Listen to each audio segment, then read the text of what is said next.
Hey, happy Wednesday, everybody. Obviously, no games last night or today. Week 4 starts tomorrow. I wanted to take a minute just to kind of go through the remaining undefeated teams and discuss who's a contender and who's a pretender. Obviously, we're going to take the Rams out of the equation. They're, of course, a contender, most complete team in the league right now, best team in the league after 3 weeks. So we'll go ahead and take them out of the equation. And talk about the remaining undefeated teams. You got the Denver Broncos, who I'm going to go ahead and say, in my opinion, they're pretenders right now. Overall, they've beaten teams with a combined record of 0-9. So although they have looked impressive in their wins, a couple of them, it's been against inferior competition, really the bottom of the barrel when it comes to the NFL. So I'm going to go with Denver being a pretender simply because their division is not only loaded, but the AFC is stacked with some pretty good teams. So I don't see them being able to make it to the playoffs. Considering the next team I'm going to talk about, the Las Vegas Raiders, I think they are a contender. They have the #1 offense as far as yards per game right now in the NFL. After 3 games, they're averaging 470 yards a game.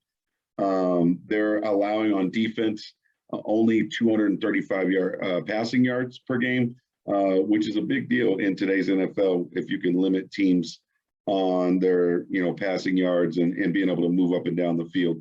They are outgaining overall. They're outgaining their opponents by about 125 yards, almost 125 yards per game, 124.7, something like that, I believe. So again, their offense is really potent. Their defense is playing really well. They've got some guys up front, as I mentioned a couple of podcasts ago or a couple of shorts ago. They got some guys up front that can really disrupt the quarterback and make things a little difficult for the opposing offense. So I'm going to go with the Raiders as a contender. And of course, obviously, I could be wrong. This could change. And then we'll move over to the NFC. We have again 3 undefeated teams. We'll take the Rams out. So that leaves the Carolina Panthers at 3-0, surprisingly in first place in the NFC South. I'm going to say that the jury's still out on the Carolina Panthers. They have a couple of wins against inferior opponents. Obviously, the Jets and the Texans aren't, upper echelon teams in the NFL. But they have looked pretty good against those teams. Again, like Denver, they've got some impressive wins against inferior opponents. But I believe Carolina's defense is really stout. I mean, they lead the league in turnovers currently.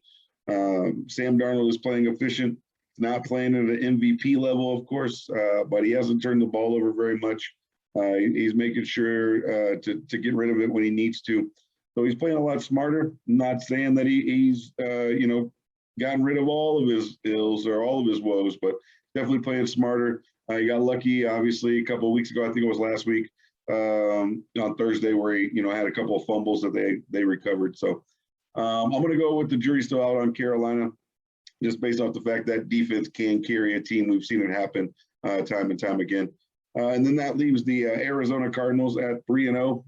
Again, they really have one quality win against a Tennessee team that came out flat in week 1. But it seems to have found their stride a little bit in these last 2 weeks. They, came very close to losing against Minnesota. Obviously, a win's a win, so they're still undefeated. They did squeak that one out, did enough, and made enough plays to get the win. And then last week, kind of struggled with Jacksonville, surprisingly, at the beginning of the game. Turned it around in the third quarter with some defensive plays, pick 6, some turnovers, things like that.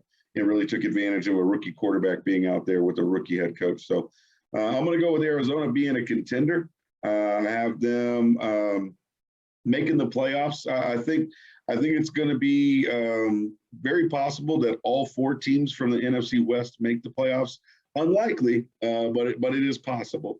Considering that Seattle, although 1-2 right now, they have Russell Wilson, and you can never count them out until they're actually eliminated mathematically. So, but as far as Arizona goes, again, dynamic quarterback.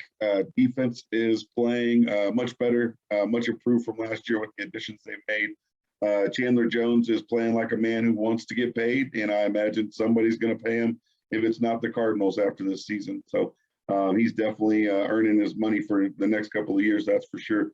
And then, of course, you know, they have a very solid wide receiver core. Rondell Moore has been a pleasant surprise for the Cardinals.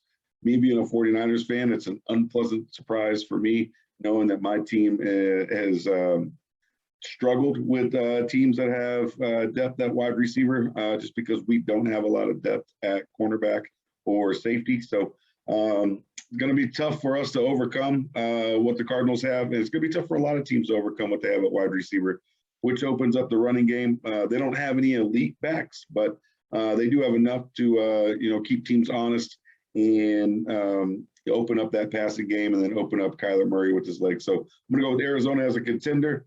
Again, recapping, obviously we have the Rams as a contender. I have the Broncos as a pretender. I have the Las Vegas Raiders as a contender. I think the jury's still out on the Carolina Panthers. And again, Arizona Cardinals as a contender. Of course, I could be wrong about all of it. I'm looking forward to hearing your comments, telling me how wrong I am or how right I am. And then we'll chat about it in a couple of weeks. Thanks, everybody.